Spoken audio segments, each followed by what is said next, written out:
Okay, so after attempting the single arm swing, we want to kind of take that to the next level here. So go ahead and start by the same way, in the same process you would start the single arm swing, but then the transition from that into the clean. Like what are we looking at here? Take us through it, Mike. Okay, so the biggest difference you can see from a single arm swing into a clean is if we look at the primary vector of force. So in a single arm swing or in a two-hand swing, the primary direction of force is going horizontal in the forward direction, right? Okay. So I'm driving through, boom, even though because the kettlebell is attached to the arm is attached to the shoulders, there is going to be that arcing pendulum kind of pattern. But in terms of, again, the direction of force, I'm primarily exploding through the forward direction. Now, the clean is a little bit different, and where it gets pretty exciting is because what we need to do now is we need to figure out how are we going to strategize redirecting the bell from a forward trajectory of force to now back into the body. Okay. So are we not just focused on shortening the arm up with this? There's a strategy now as far as how you're going to pull or when that timing happens. Kind of take us through that part of it. Absolutely. Yeah. So lower body mechanics, we're going to keep them pretty much identical as a single arm swing, right? Okay. So we still have got that loading of the posterior chain, okay? That we're going to use pretty much the exact same grip, except what we're going to do is in the backswing, we're going to start pretty much with a prone grip. Then during the backswing, I'm going to allow the thumb to point backwards toward the opposite wall.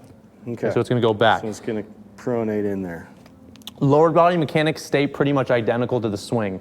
However, the big difference is what happens with the upper body. So now as I accelerate through, as I come through, the thumb's going to begin rotating here. Now, as opposed to allowing the arm to detach, so you can see the triceps detach. It wants to come out. Wants to come out this way, right? So what you need to do is as you begin the acceleration phase of the clean, which is pretty much from here to here, what you want to do is you want to incorporate, almost like a lawnmower, you want to incorporate more of a row back as well as a slight counterbalance, so a slight body weight shift back, right? I weigh about 170 pounds.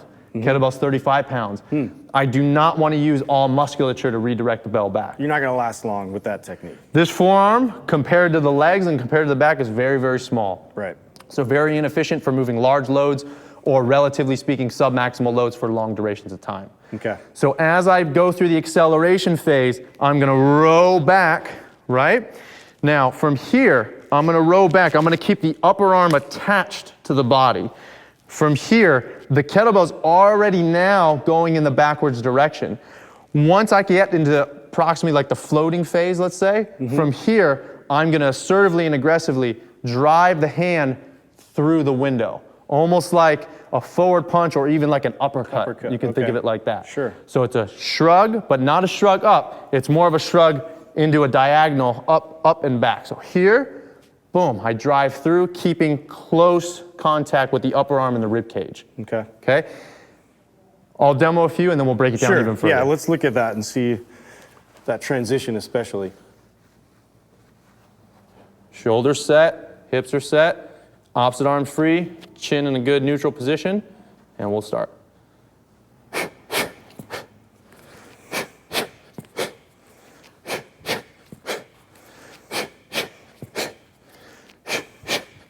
Good, you can see that pull and quick transition there with his hand coming in through the window. In terms of the top position, one of the things you can see in the rack, take a look at how the kettlebell handle's sitting on the palm. It's sitting approximately at a 45 degree into the heel of the palm, right? What we don't want is we don't want it here. We definitely don't want it here. Okay. So you have it actually contacting part of your forearm that way. Yeah, and if you look, you can actually see my forearm's not too bad, but you'll see a lot of kettlebell guys. Nice callus there. Nice callus, nice love lumps right there. Perfect. But the idea is to drive the hand as deeply as you can through the window so it sits at a 45 degree into the heel of the palm, where I could, if I wanted, wiggle my fingers. And you can see the wrist is neutral the entire time. Okay. So I'm never in this position. Because the clean, two things you want to think about the clean. The clean, one, is essentially a snatch to a lower destination. So a lot of the mechanics can help if you, the snatch is the most technical of all the movements that we're gone over or we would go over, but the clean, same mechanics, so practice that. The other thing is it gets you into the rack position. And the rack position is the intermediary point for everything from chest level to everything above. Right. So if you want to do clean to push press, clean to press, clean to jerk, you have to master a good stable hand position in the rack. So from here, that's the hand position. That's what's called full hand insertion, okay?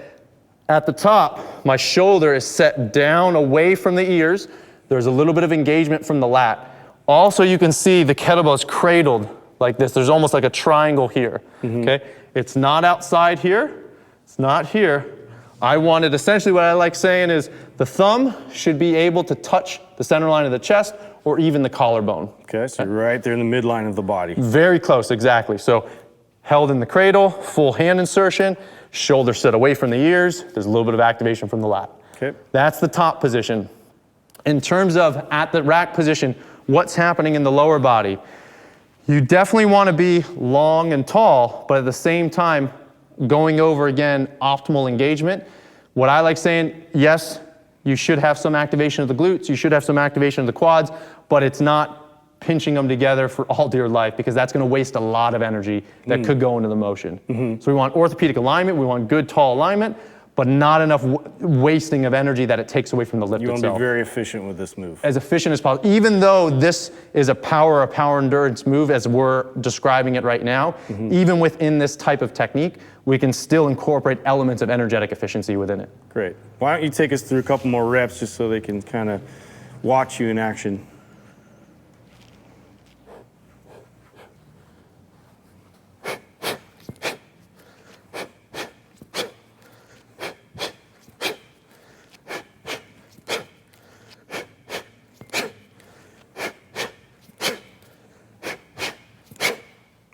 Excellent. Very clean. It's great to have you kind of walking us through these details and these points and these skill section here. So I appreciate that, Mike. Yeah, you're welcome.